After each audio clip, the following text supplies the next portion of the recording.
What's up, everybody? My name's Sebastian Bleak, and we are off the clock today with Mr. Justin Brown. What's good? What's up, bro? Not much, not much. You ready to get nerdy today? Hell yeah. You don't even know what we're talking about, but you ready, huh? I'm down. I like it. All right, man. So, let's see. We've had a couple of streams since the last time I yapped it up with you. So, did you get a chance to check out Carlos's Vanishing Point filter demo? No, I haven't checked it out. All right, so I'm gonna bring that up. I'm definitely gonna bring that up. But let's see. The other thing I was gonna talk about was let's see, the Vanishing Point preferences. Oh, a bunch of stuff in Illustrator actually, because Carlos had a great demo yesterday, but unfortunately his internet was acting up. So big shout out to Carlos. He was showing us some stuff on how snapping works in Illustrator. He showed me some of his favorite preferences and stuff like that. Nice. So I'm gonna try to go over some of that stuff next. Carlos, awesome. What's up, bro? I see you in the chat. Right. Chilling. Carlos, I'm gonna go over some of that stuff that you showed me yesterday, bro. I actually liked checking out Carlos's preferences. I thought that was really important because everybody uses Illustrator a different way, right? Right. I mean, if I look at your Illustrator, I mean, if you were to try to jump on mine, it's a little bit different, right? It's kind of you. So, yeah, I just want to talk a little bit about how we set up our preferences and go from there, man. I'm just go ahead and run through some of this stuff. You with it? Yes, sir. All right, for sure. Let's go. I like that shit. Every time I hear it, I get hyped now. Let's go. Let's go. Yeah, I heard it on the fitness video the other day, and I was like, oh yeah, what's up? All right, man. Well, all right. First thing I guess is like some of the preferences on how we set up our document. All right. So here I just got a brand new artboard. The artboard is gonna depend on like what you're actually working on, and, you know, the type of work you do and things like that. So for me, I just chose a small web window. I thought that would work out fine. Okay. Now, one thing Carlos noticed on my workflow yesterday is that you see the artboards here, right? Yeah. Well, I always do this. All right, do you know what that is? You mentioned it last week. Yeah, I did. You zoom in like to the center of your artboard. Oh no, I know what you're talking about now. That's actually a different feature. That's a new feature where it zooms into whatever you have selected. What I did there is I hit Control-Shift-H or Command-Shift-H, and that hides the artboards. Wait, so here you're able to see the entire pasteboard. Yeah. So Control-Shift-H, and it hides it. Control-Shift-H brings it back. The reason I do that is sometimes I don't care what size my artboard is. Right. Yep. And so for me, I go ahead and I change that. So I just have a big white area. I have no limitations. I am the kind of guy that if I see lines, I'm going to try to stay within the lines. Understandable. So I just get rid of the lines and I create whatever I want. It's just one big piece of paper like this. Carlos is freaking out. He's like, no, he doesn't like that. He doesn't like that. All right, let's see. So that's one thing. I like to hide the artboards just to kind of get rid of those. Now, that can actually be found over in the view. Mm-hmm. All right, so let's see. Show artboards. It's right over here. Nice. So Control-Shift-H, Command-Shift-H if you're on a Mac. So you never played around with that before, bro? Never. Just kind of on a side note, are you familiar with this one right here? It says hide edges. Nope. All right, this one's kind of important here. I'm going to hide the edges now. So if you go in there, see it says show edges. Our edges are hidden. Not the edges on your hair, not like your hairline, not like that. It's not that kind of edges, bro. It's, what do you call it? The edges of your artwork. So like here we got this, oh, and there's a bounding box. Let me get rid of the bounding box. Control-Shift-B. That gets rid of the bounding box. Nice. All right. If I'm new to Illustrator, right. I don't think I have anything selected, right? There's no selection. Over here in the top left, though, Illustrator will always tell you what you have selected. So even though we don't see it here, Illustrator is telling us. Okay. Yep. Carlos says hiding the artboard is a big super power tip and trick for super users. Yeah, man. I think it's hiding the artboards is good just to I just get a bunch of paper. But anyway, back to these edges real quick. Command H or Control H is going to bring them back or hide them. It toggles between that. Okay. Now, the reason this is important is, dude, if you got all this stuff going on, Right. and you have a lot of artwork, sometimes those things get in the way, right? True. So Carlos will always take off his bounding box. He's not about the bounding box life. And then the edges, sometimes I like to hide those just so I could see. And here's another thing. What about if you want to move it around? See, look. Oh, yeah. I can move it around and just keep an eye on my composition rather than like seeing all these things around there. I could actually just see what I'm going to get at the end. You feel me? Yes, that's nice. All right. So Command H will bring back those edges. Dude, if you Command H on somebody's keyboard without them looking, they'll freak out. I can imagine. Dude, Like, April Fool's is coming up. April Fool's coming up. Watch out. Don't let me on your computer because I'm about to hit Control H. Control H. Or maybe we'll change the keyboard shortcuts like over here. Just Aha. You really screw somebody up. My God. imagine if dude. Did we work today? Oh, let's see. Huh? Dang, Saturday. I can do it to somebody at Imprint. Dude, what if the keyboard shortcuts, instead of the keyboard shortcut for save, you did Control Q for quit? Oh my God. I mean, they wouldn't lose their artwork, but they would freak out because they'd be like, I can't save this. Oh man, that's dope. April Fool's coming up. Get ready. Oh man, Carlos, let me know if you ever done that. I bet you have, bro. You guys be having like parties for layers, so I know you having doing some kind of April Fool's tricks on people. Dang. But yeah, that'd be funny, man. If you did Control H on somebody, they wouldn't see the edges or anything like that. Control Shift B for the bounding box. I think people that are really new in Illustrator, they kind of depend on this to be able to scale their artwork or something like that. So that would really throw them off. Right. I'm still going off on another side note. This is a side note. Carlos doesn't like his bounding box, and I wasn't really on board with that until yesterday. I'll show you why. All right. I got the ellipse tool activated. You see it over here in the tools panel? You. All right, now, if I click and drag, I'm drawing off one of the edges, right? Mm-hmm.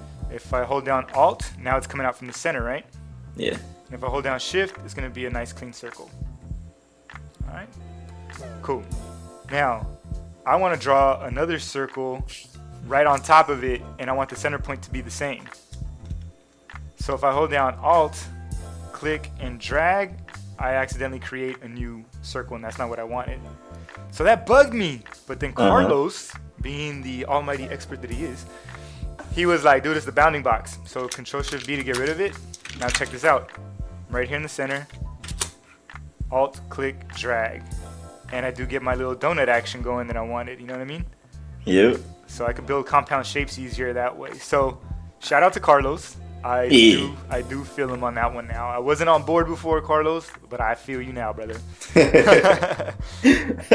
All right, so that's a little tricky thing that happens with the bounding box. Super nerdy, not something you're gonna run into every day, but you know, something you run into anyway. All right. Let me see. I want to see if Carlos got any cool April Fool's gags for us. Let me see. Yeah, he does. What'd he say? What'd he say? He says change the language to Korean or Japanese. Oh my God. Dude, could you imagine? Literally flipping. I didn't even think about it. I wouldn't know what to do, dude. You know what? I would restart like 5 times. Right? Oh, I would. Be like, what's up? How come it's not doing it? Nah, that's pretty dope. That's pretty dope. All right, so back to this stuff. Back to the preferences type of things. Now, you know, if you go into the preferences, Control K, there's a bunch of stuff in here you can check out. I'm not gonna lie, I don't play around with these too much. A lot of it is because like, you know, I like using Vanilla Illustrator so I could show people how it works. Like, like if you come up to me, Justin, and you're like, hey, how come this isn't working? And it sucks if I'm like, oh, I don't use that feature, or I don't do it this way, and that's why you run into that. Like, it's not really that helpful sometimes. So sometimes I just jump back into the what do you call it? Into the normal preferences rather than making too many changes here. Plus, like I said earlier, dude, I want to be able to jump on your machine, my clients' machines, any of my students, whatever. I want to be able to, you know, feel like I could jump on anybody's and feel at home, I guess. Right. Right. Now there is one feature here, a couple features here actually. So let's see, show start workspace when no documents are open. If you don't like the start workspace, then just uncheck that. I kind of like it. What I really like seeing is your recently opened files. Like, that's super dope. Yeah, that's cool. So you might want to turn this one on. I don't know. Let's see. This one right here, Carlos actually showed me this. Use legacy file new interface. I'll turn that one on. Now, when I create a new document, I get this old school window. Nice. And this one's great, right? Because it I love has that all the one. stuff you remembered, your color space, all this fun stuff. I think they took out the align to pixel grid, but other than that, it's got a lot of stuff you need. All right. Now I'm gonna close this guy out. All right, I'll bring back the preferences and get rid of that one. Now when I do a file new, we get this new school interface. It doesn't really fit on my window all the way, but like, it's got big buttons and stuff like this. I think it's gonna be friendlier for touch spaces and things like that. Nice. If you notice over here, big buttons you could play with. Unfortunately, yeah, Carlos said no bugs. There's no bugs in the old works and the old interface, but in the new one, you are gonna run into a couple little roaches here and there. But yeah, that's kind of like just showing you really quickly that, like, you're finessing Illustrator to work the way you want it to. You know what I mean? Nice. In here again, like, I pretty much leave all these things alone. The GPU performance, I have turned it off on most of my machines, mainly because I use Astute graphics plugins, and in the past they haven't really played well together. Any questions on what we've seen so far, bro? No, not yet. Pretty basic stuff, right? You. All right, I'm gonna keep going with the basic things and just kind of show you how I set up my workspace, because to me that's actually more important than anything else. So when I'm talking about workspace, I mean like where your tools panel is and all these different panels on the right. Basically, how Illustrator looks, what tools you have accessible to you, and stuff like that. Nice. So over here at the top, it says Sebastian Bleak. But when you guys first start off, you start off with the Essentials workspace. And just to make sure I have it just how you guys do, I'm gonna reset Essentials. Nice. All right, so this is pretty much what it looks like when you first launch Illustrator, right? You. You got your libraries here. Libraries, I'm starting to warm up to them. They were new. It took me a little bit to kind of get around to them, but I'm starting to dig them a little bit. But Nice. what I would do is pretty much get them off to the side and either hide them, or more recently, I kind of like putting them like maybe with like my symbols or swatches or something like that. Because to me, it kind of feels like same family, you know? Yeah. Can see Alright. that. So I got this dude here. I just put it off to the side for now. Now, I do know that the appearance panel is like super important. All right. Later, Carlos. Later, Carlos. Thanks, brother. All right. So here's the appearance panel right here and the layers panel. All right. I have these open 24/7. These are my guys. I have these guys open. I need them. You. And depending on what I'm doing, I might have them side by side or one on top of the other. Okay. Right here, I just connected appearance with layers. Nice. And check this out. Let me see, I'm gonna put them over here to the edge. See that blue line? You. I'm gonna release, and then it just falls right in there. Oh, nice. All right. But I think I've told you this before, bro. I don't like having panels and stuff all over the place. I like to see most of my workspace, right?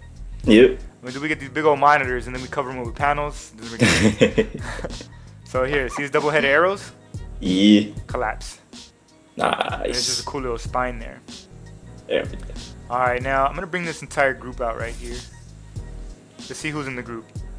All right, we got color, color guide, and color themes. All right, and that's pretty dope. These are my color themes, I guess, from Cooler. Nice. Right there, that's pretty dope. Let's see. So I forgot I made these a long time ago. These were like years ago. That's why. Anyway, color guide. I like my color guide. You pick your primary colors and stuff like that. But I'm not really too worried about these. I could actually even get rid of them for now. I'll leave color up. But what I like to do is bring up my swatches. Where's that? Yeah. Let's see. Here we go. Swatches. Boom. Oh, it was already up there. All right, now swatches is with this other group, right? You But a lot of time I use my swatches with my color. So I put them makes together right sense. there. So to me, symbols, brushes, and libraries, these guys are all homies. Nice. All right, now let me see. I'll grab this dude over here, drop it off below layers. This dude over here, drop it off over there. Nice. These guys, let me see. I might not even use all of these, to be honest with you. Not that they're not useful, they're super useful. Right. But the thing is that, like, oh, I heard Michael Mondragon's in the building. Whoa. What's up, Michael? What's up, Michael? So these are some of the ones I use often, like artboards, definitely. Asset export's important, but you know what, dude? I'm probably not gonna use it right away. Artboards, because I have so many of them, I'm definitely gonna use that. And then these guys over here, definitely important, but you know what? I'm not gonna use them all the time. So I'll get rid of those. All right. What do we got right here? Graphic styles. You know what? I actually want to put my graphic styles over here with my symbols. Boom. And this is all Nice. personal preference, man. This is nothing like you You have to gotta on do it there. this way. Or Exactly. nothing. And the artboards, I'm gonna Nice. throw it right at the bottom because I know I'm gonna need it, just not right now. So I Okay. kind of created a hierarchy right here for myself. You. Now for me, the most important change that I made here, the one that like is super like, dude, if you don't listen to anything else that I teach you today, like this is really cool for me. Like it just helps me out a ton, and hopefully it'll help you guys out. The most important thing I did was attach my color panel to my swatches panel, and I'll show you why. All right. When I'm adding colors and stuff like that, right? Yeah. There's 3 keys that are next to each other that control all that stuff. You Yep. have the comma key, the period key, and the / key. Let me Yep. see if I could bring them out over here. It's just my tools panel is so big you can't really see it all that way. Here we go. You see down over here? You. All right, so down over here, this guy on the left, see Yeah. that? It says less than, but it's the same key as the comma key. All right. This one says greater than, but it's the same as the period key. This one is the / key, which is the same as the question mark. Those 3 keys are right next to each other, so I'm always able to remember those guys. Here, Nice. Gotta grab this one from my other monitor. There we go. That was weird. All right. Yeah. Now, the keyboard shortcut goes like this. If I want to bring up a color, I'll hit the comma key, right? All right. Oops, let me see. I gotta get back in here. It helps if you're in Illustrator. Dang. So when you hit the comma key, look, the color panel comes up. Okay. All right. But my swatches panel does too. You. Now these guys live together. Check this out. If I throw this guy out, close that, Illustrator still remembers that I grouped them together. All All right. So if I bring up my color, my swatches are still right there next to it, Nice. no matter what. So now I'll go ahead and close it. So why do I don't even need it up, really, to be Okay. honest with you now. I don't even need it up. Whenever I hit the period key, Hey. boom, it comes up. And remember earlier I got rid of the gradient. Yep. So if you hit the key for the gradient, boom, there it is. I'm sorry, I think I said it backwards a couple times. The comma key brings up solid fills. The comma key brings up gradients. The / key makes it to none. Okay. All right, so look, we got the gradient key. So look, also, if I want the stroke, Mm-hmm. dude, I could just, I don't even know if, maybe there's a keyboard shortcut for stroke. Let's see. That would be dope. There is, there's a control F10, Oh. but that's a couple extras, right? Instead of control F10, why don't I just hit the period key and get the stroke there anyway? True. That's great. And what's up, Michael, by the way, dude, just so you can know, since you just got here, I'm just going over some kind of like preferences and stuff, how I like to set up Illustrator, and yeah, and then we're going to talk about snapping in a little bit. Yeah. But all right, oh, another thing, these panels, these double-headed arrows, Mm-hmm. every time you click on them, you're either going to contract or expand it. Nice. So it's going to give you more info that way. All right, dude, so that's all like workflowy stuff, and you can drop it back in here. That's cool. And then like, oops, actually I didn't want these guys together. It don't matter, but I'm over here being real picky. You would. So if I ever need the appearance panel, it just pops out. And if I ever need the layers panel, that one just pops out. But honestly, man, a lot of times I'm going to have these guys connected. Let me see. It's easier to work with that if I have them like that. I'll connect these guys, and they get their own spot over here. I just have a 2-column set up here, And if I start using any other tools, I'll add them to these columns. Nice. So like dynamic sketch, right? That's one of my favorite tools to draw with. It brings out a panel. So if I use it, I'll just drop it off over here and just keep adding to the list right there. Nice. Then you could always save these guys off. Workspace. Right?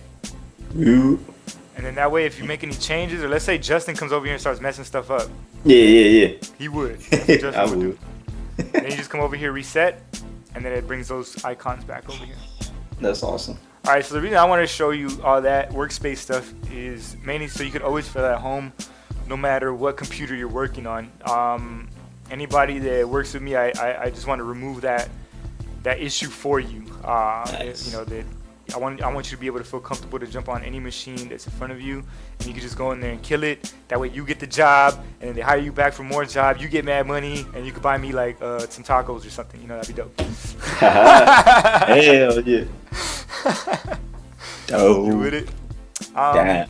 But that's it, kind of like as far as like preferences go, how I set this up. There's a couple keyboard shortcuts and stuff that I might change in here, but it ends up just being very specific to what project I'm working on at the time.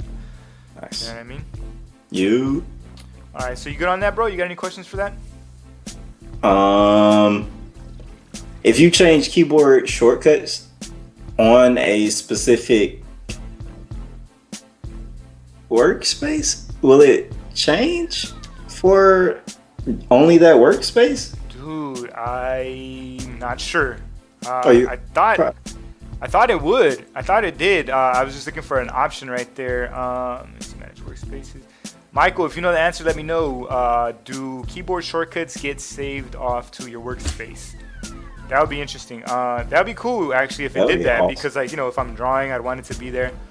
What I do know is that you can go into your keyboard and then choose a different set in here. Like here I got Justin's keys. Oh, okay. Yeah. So in this workflow, then yeah, you would have to change like the keyboard shortcuts Right. and then go change the workspace. Workspace. Yeah. But maybe they're connected. I don't know. I'll ask Carlos when I see him again, or maybe Michael could let us know in the chat. That'd be dope. Good question though, bro. Nice. Thank you for that, man. That was very cool. Nice. I thought you were gonna be like, nope, no question. All right, cool. So let's see. I keep talking about Michael. There's Michael right here. In case anybody's wondering who Michael Mondragon is. He's gonna be on. He's gonna be on this week. Let me see. When is he coming on? Sorry, Michael. I gotta look at my my baby computer to find out when you coming on next. Let's see. You got small computers. Michael, yeah, I got a little baby computer right here. We're gonna be on OTC 6 p.m. Pacific on Tuesday the 4th with Mr. Michael Mondragon. Woohoo! Nice. We Nice. talk about Photoshop stuff. All right, so that's all the preferences stuff. Now I'm gonna talk to you a little bit about snapping. You with it? You. All right. So Control Shift H, hide all that stuff up. All right. Now this is the demo that Carlos was working on yesterday, and I found it pretty useful because I didn't really understand what was going on at first. Now, this is an issue that. Sorry, go back to Michael real quick. He's going to be talking about smart objects in Photoshop. So thanks for that. Nice. I knew we were talking about Photoshop. I just forgot to mention smart objects. And I'm excited about that because some people don't even know about them. Some people are actually anti-smart objects, and we're going to change your life. We're going to change the way you live. Nice. Nice. All right, now I'm just going to make a little circle here. Oops. Actually, I was like, why didn't this work? Look at my keyboard, my tools panel. I'm gonna hit the L key. It didn't activate the ellipse tool, it activated the line With tool. the line tool. You know why? Yep. Your keyboard shortcut. I'm using Justin's keys. Yeah. All There it is. I'll go back to mine's. There we go. Nice. All right, cool. There it There is. we go. Now I got what I want. This is the behavior I was looking for. And oh yeah, I gotta change colors because Carlos doesn't like me to use black all the time. So let me see. There we go. Gold. Hope he likes gold. Yeah. Yeah. Let's see. Get rid of this guy. And let's see for the circle. He likes blue. I know he likes blue. Oh. All right, now I got my smart guides turned on, and that's controlled over here in the view menu. All right, you come down here to the bottom. See where it says smart guides? You. But I learned this keyboard shortcut real fast, bro. Control U. I don't know why they picked U. Right. I'm sure they had a good reason. I'll try to figure that one out. But yeah, so Control U or Command U basically toggles between those. All right, now when you have this feature on, look, you get some guides showing you kind of like right there. It shows that we're aligning to the top. Here it shows that you're aligning to the bottom or something like that. Mm-hmm. And I find that very useful. Yes. But only for simple projects. Okay. Once you start throwing multiple objects in the mix, it starts looking crazy, dude. I mean, you can just imagine. Here, let me see. Let me try to put some objects real quick in here. All right, let me see some wild stuff like that. Where's this guy at? Kind of over here. Target this dude.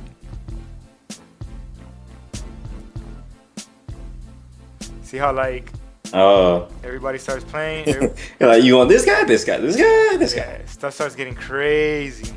Dang. So, with very simple procedures, though, it'll work out great. It even shows you the midpoints where stuff intersects and all that stuff. Nice. It'll also show you when they crash. So here we go. We're crashing right there. Nice. Let me zoom in. Let's see what we get. Command Y, and it's not perfect. See that? You. Believe it or not, even though we're zoomed in like, what is this, 2,000% or something like that? We're zoomed in 2,000%. It's pretty close, right? That's right. Like, that's like such a fraction of it being off, but it's unacceptable still. Uh-huh. Alright, so like for most of us guys, that's gonna be just fine. You know what I mean? 9 times out of 10, if we're designing T-shirts or something like that, man, it'll be fine. You know what I mean? Right. The problem is, Illustrator is a professional tool for technical drawings and illustrations. Right. When you think of Illustrator, you think of precision first. True. So yeah, my vector nerds, shout out to Anchor Point Alliance, man. They're gonna, they're really gonna pick it apart, man. They need it to be perfect. I mean, if we're creating things, imagine like if you're creating like a gasket for a car's engine or something like that, like.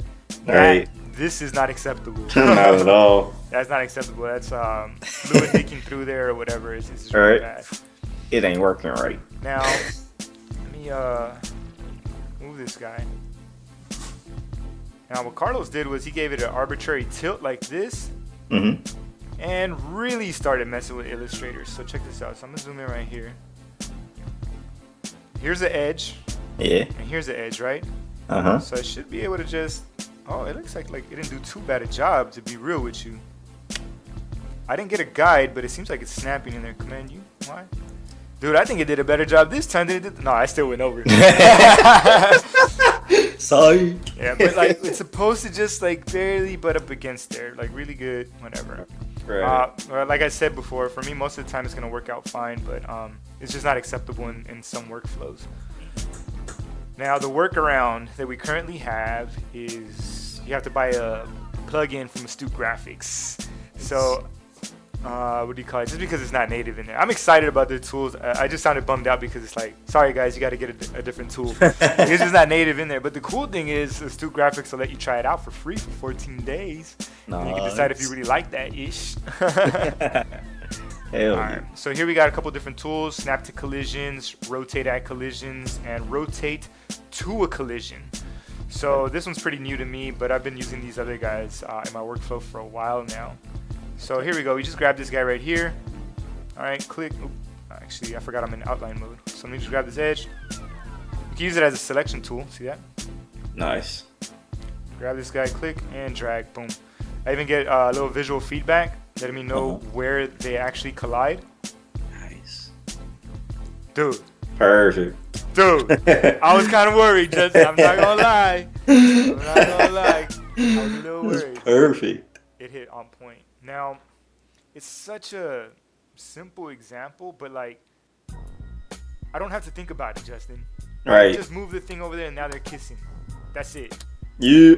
And that's what a lot of designers want. That's what a lot of designers need in their workflow. And that's why Some of them are actually screaming out for Adobe Illustrator to fix those things. Nice. So to some people, I didn't get it at first. I'm gonna be like, dude, just do it different or something like that.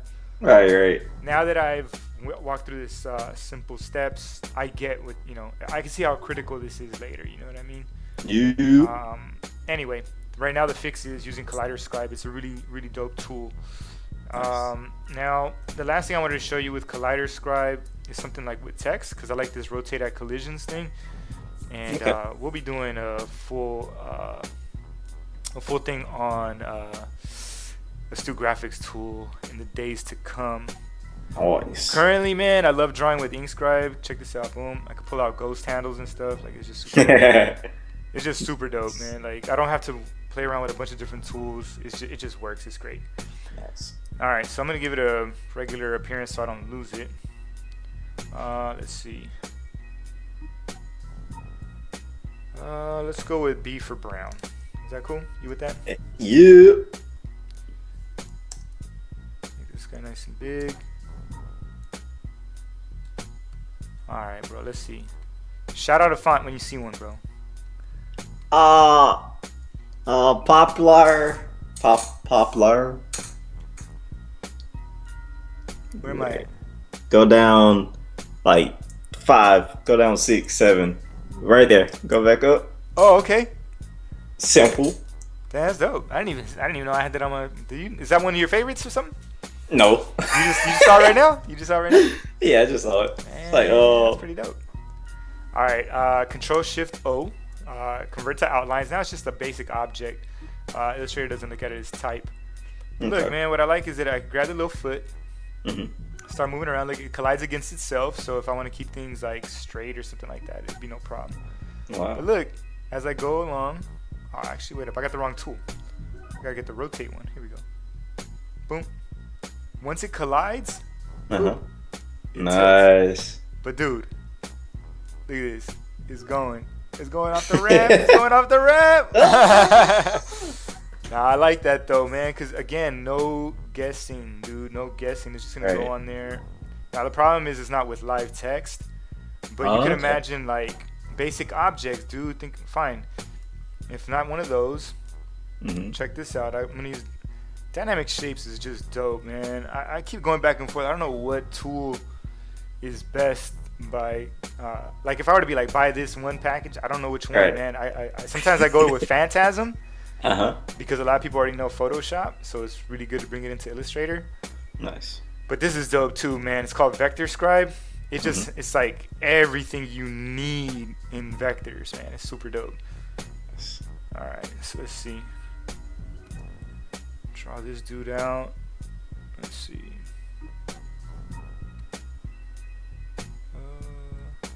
Oh, that's for the rotate. Let me break these guys out.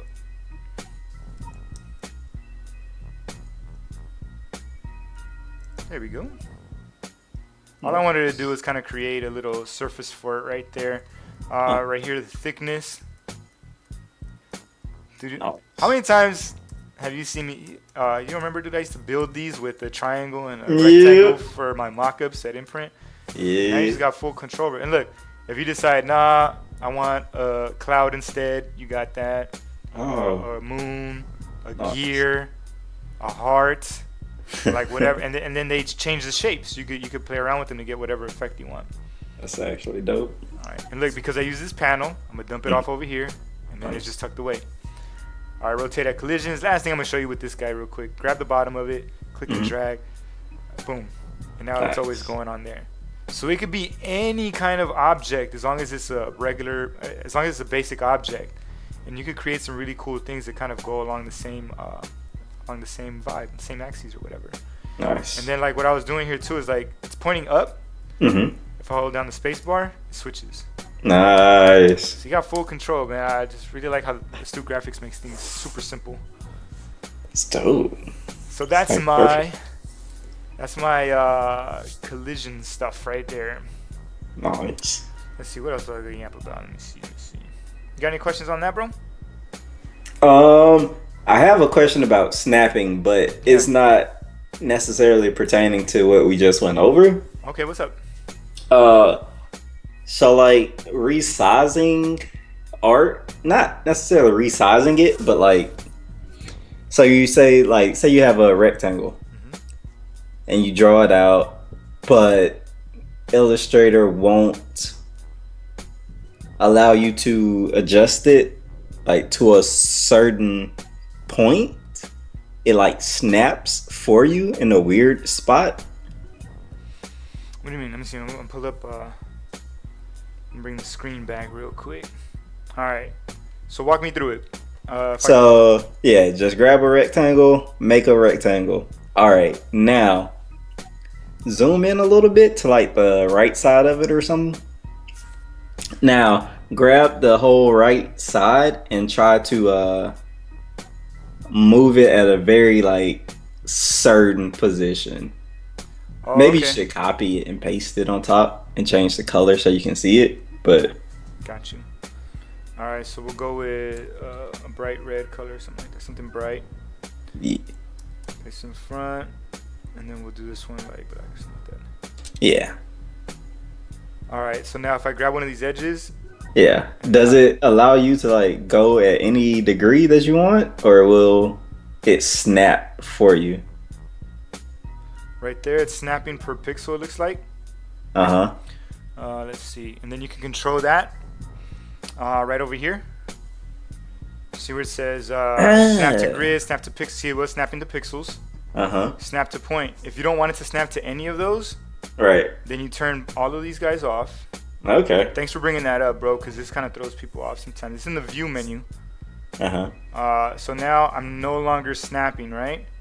Nice. But see, look, actually, look at my annotations. Now it says 0.5 and whatever and stuff like that. Right. And what I'm told is that to completely remove any snapping at all, what you do is you turn off your smart guides, and then you're really pretty much just on your own there. Oh, okay. All right. So play around with that, and maybe you'll get the exact one you're going for. Thank you for that too, dude. That's great. You know, there's also something about that in the preferences. Over here on the right, let's see, scale corners. I was going to tell you about that. I wanted to make sure you knew about this too. Scale strokes and effects. Sometimes that's unchecked. Okay. But there was like a snapping one before. I'll ask Carlos about it again, but I think there's another snapping preference in here in the preferences. Okay. All Cool. right. So let's see. That wraps that up. Let me jump into. I want to see if Michael's been on talking about anything. Let's see. Michael Mondragon says you can also change the place where you go to grab the object to grab the other angles. He says he cheats a lot. He uses a line all the time. Yeah, no, I feel you. Yeah. Depending on where you actually grab the object is going to determine how it actually snaps and all that. Okay. And, I think that's pretty much what he's touching on there. The other thing, actually, what he reminds me of, I'll bring the screen back now, is that, what do you call it? If you were to change something over here, let's say for the constraint angle, that could also affect it as well. Okay. So that's another area you could play around with smart guides. Cool. All right, let's see. Thank you. All right, so we talked about the preference. We talked about snapping in AI. Oh, views. Views was the last. So that was my quick tip yesterday. What do you call it? My quick tip yesterday was on views. So now, I don't have a great example on when it would be great here. But all right, see this little guy down here? He has all these different pixels. I mean, all these different anchor points and stuff. Let's say I was working in this spaghetti mess right here, right? Yeah. I was in here trying to get in here. And I see this, but I make some changes. Then I want to zoom out to see what my changes were. And then I have to figure out how to zoom back into that particular area again, right? Like you're going back and forth, right? Right. Well, one thing, I didn't mention this yesterday, but one is you could have your navigator open, but like it's not going to save me right here because I have all these artboards. So it's kind of like focusing on all of them. If I had a single artboard, it would show me, it to me from a distance. You know what I mean? Okay. Now, what I would do and what I've been doing recently is creating a new view. Nice. Over here under the view menu. Uh-huh. So view. I'm going to call this left cheek. All right? That's cool. All right, so now when I zoom out to see how my artwork looks, and I'm like, all right, this looks pretty cool. To get back to that same view, just click on left cheek, and it brings you right back to it. Dang. That's cool, right?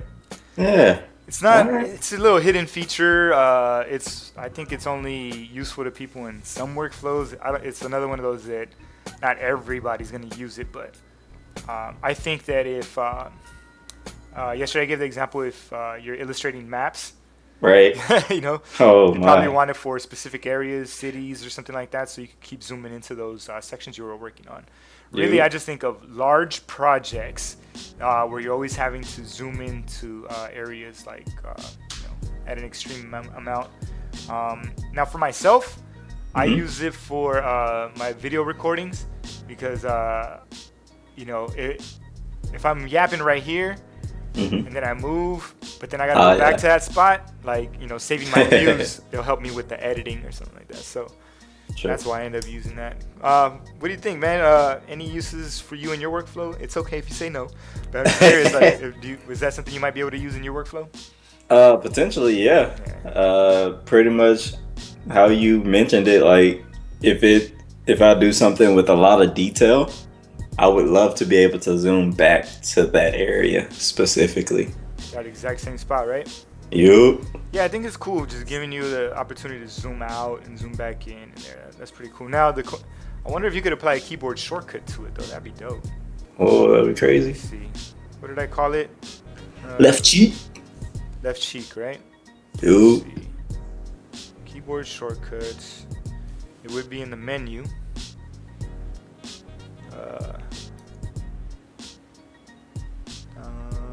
Nope. Let's Oh. see left cheek. But let me see view.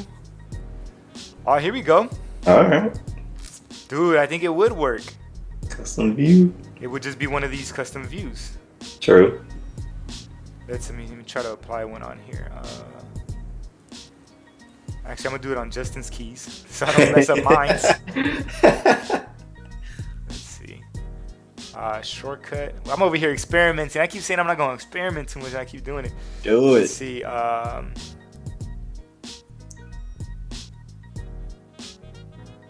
me see. Control L maybe. It says menu shortcuts must contain control modifier or be a function key. All right, so I can see one of the function keys working on there. Let me see F7. Nah, I'm gonna try something weird. Control L. There it is. I think I was just in the wrong window. Like something changed on my Chrome when I did Oh, that. okay. So you have to click back in. Yeah, I had to click back in here. Let me see. Oh, there's F7. Let's see. Let's try F7. Are you sure you want to override just in keys? Yes. You would. All right, so now if I hit F7. Oh, that's dope. Oh. That's super dope. Dang, that might be my NSO tomorrow. That's really good. That's that might really be my good. NSO tomorrow. Dang, I didn't know you could do that. Oh, man. Michael, did you know that, bro? If you did, how come you didn't tell me, bro? Nah, that's dope. It's one of those things that's been around for a long time, kind of just forgotten about. So hopefully showing it here, maybe somebody will check it out and be like, ah, that's money. Hello. That's it. Let's see, what else you got with us? That's Justin. All right. Mm-hmm. So let me see. We talked about the preferences, snapping, and views. Oh, okay, so I'm gonna just finish it up with the vanishing point filter. All right, man. So vanishing point filters in Photoshop. I know this is Illustrator week, but I didn't get a chance to talk to you about this last time. I thought this was super dope. Again, old school. This is this is old, man, but it's very useful today. I think. Obviously, we're mocking up old school. Do you know what this is, bro? Oh yeah, it's a CD case right There there. you go. There you go. Man, that's from you had your little Bow Wow CD in there, bro. Remember Yep, that? you already know it. Ah, 12. D12. Your mama didn't know what was on that when she bought it for you, huh? Nope, not at all. I knew it. But all right, dude, like, I wanted to show you. This is really just for you, Justin, because we had such a good time going over the mock-ups in 3D that Michael was showing us too for Illustrator. I know you were really blown away by that. He kind of showed you a new way to work with mock-ups. So this is kind of on the same thing. Ooh. All right, so oh, and plus I got a video on this already on my YouTube channel, but I know you're not gonna go watch it, so I'm just gonna tell you about it. So here it is. This is the artwork, bro. This is our artwork right here. We got this awesome CD case. I don't know, maybe Carlos made it. Maybe he just got it as a stock thing. I'm not sure. I'm gonna give him credit because it's a lot of colors here, so maybe he did do it. Mm-hmm. Anyway, that's our we're gonna use, but I'm gonna hide that. Okay. Down here at the bottom, that's our CD case. Mm-hmm. Right here, layer 3 is just a blank layer. It's just this is the one I'm gonna actually be working in. Okay. All right, cool. Now over here at the top in the filter menu, you scroll down and you're gonna find vanishing point. Mm-hmm. There's a keyboard shortcut of Control Alt V. Click on that, and then it just takes over the screen pretty much. Let me bring this guy back. Right in here. There you go.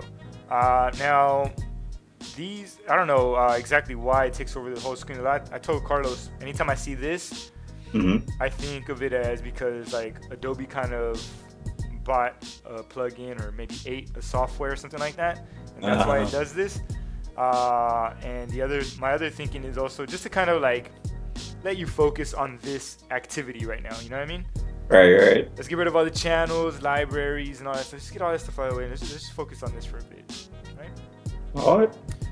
All right, so over here at the top left, this tool is already activated for you. It's the Create Plane tool. And because it's a different interface, it has its own keyboard shortcut of C. Okay. So the crop tool would be activated if we weren't in here, but right now it's doing this guy. Now, I've used this tool before, Justin, but I'm going to teach you like I wish I was taught. All right? Okay. Because it wasn't until like I learned from Carlos that I was like, oh, okay, now I get it. All right, so I got this tool activated, and look, over here across the top, Yeah. it's going to tell you how to use the tool.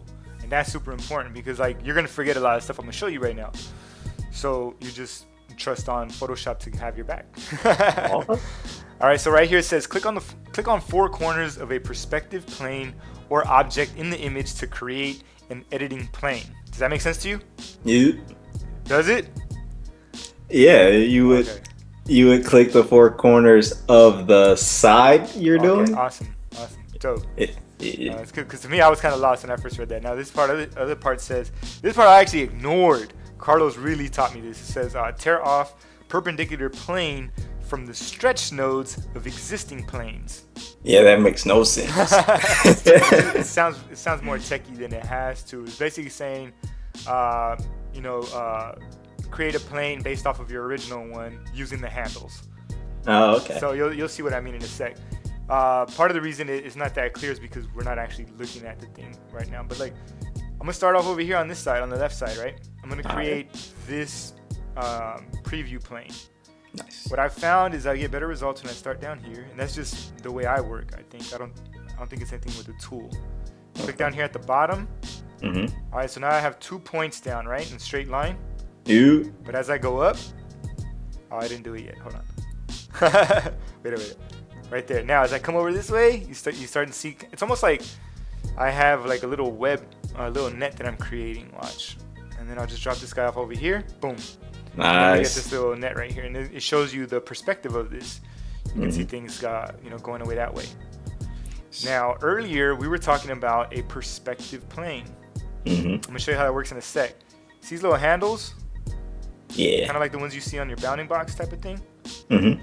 Those in this interface, they refer to them as nodes. Okay. All right, so a node to me is like an anchor point or a handle or something like that, and that's what we're using here. All right, so when I hover over a node, notice at the top I get some little text. You. All right, it says click and drag to resize the plane. All right, so click and drag, and it resizes it, just like they said. Nice. And it's the same thing for any of these corners. You're just basically scaling it there. Okay. Next, it says control drag to create a perpendicular plane. That's the one that was kind of confusing for me at first, right? Okay. All right. See how this guy is going in one direction, Right. but this spine right here is going in the opposite. It's basically crossing it. It's going perpendicular, right? It's going in the opposing direction. So I want a plane that follows that exact same one. Okay. All right, so control, cursor changes, click and drag. So now I could go forward, and I'm making a box this way, or I'm making a box that way. You know, because like a box has 4 perpendicular sides, right? And that's what we're creating here. All right, so that creates that one for me. There's a little gap here. Control, click, drag. That kind of creates that perpendicular line for me. Now I want another one going over here, but notice it's not really perpendicular, right? All right. That would be perpendicular the way my net is going now. The case is open up a little bit more wide than perpendicular. Right. So we're stuck, right? You would assume. But now when you hover over one of these handles, at the top it says Alt and drag to rotate the connection between this plane and its parent. All right, so all that stuff means is like, dude, if you hold down Alt, click and drag, it swings it like a door. Nice. Using the old plane as like a hinge. Cool. But that don't sound as fancy, so they don't put that on it. All right, so now I just gotta find the right location. Like somewhere around there looks cool. Yeah. And then remember, we could just stretch it out. That's fine. All right, so now I got my preview plane set up, but I don't got no artwork. All right, so I'm gonna click OK, accept that change. Nothing happened. I just made my plane. It's still there. That's what's dope. I like that it's still in there. Okay. I was like, what? Layer 2. Turn it on. Now, Justin, did you know that if you control click on the thumbnail, it loads a selection of every pixel in that layer? Yeah. All right, cool. So now I got all my design image in there, right? So I'm gonna hit Control C to copy it onto my clipboard. Okay. Gonna hide layer 2. Alright. Move to layer 3. Make sure I got layer 3 activated. Yeah. And then get rid of my selection by hitting Control D. Okay. All right. Do you remember the keyboard shortcut to get back into the vanishing point filter? Control U? No, wait. That was Smart Guides. Oh. No, I don't remember. It is Control Alt V. All right. So here's our planes already set up for us. All right, now we have our artwork is in the clipboard, right? Yep. So I'm just gonna paste it in here. Control V.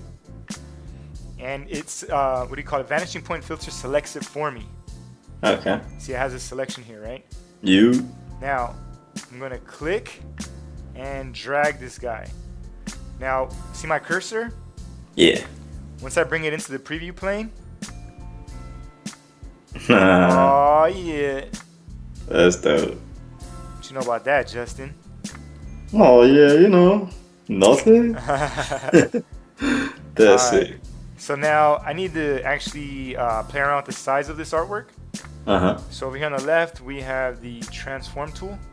Nice. Click on it to activate it, and you have to see one of the corners. If you don't see the corner, you can't resize it. It's weird. Okay. All right, so click and drag, hold down shift to make sure you keep the aspect ratio. I'm gonna make this guy nice and small, bring it back over here. A little bit more on the small side.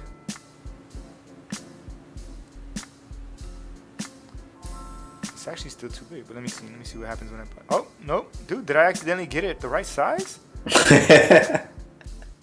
Damn, I fucked around and got it right. Look at that. Nice. It's not a bad mock-up, dude. Obviously, dope. if I took a little bit more time getting the preview plane set up perfectly, you can see how dope this is.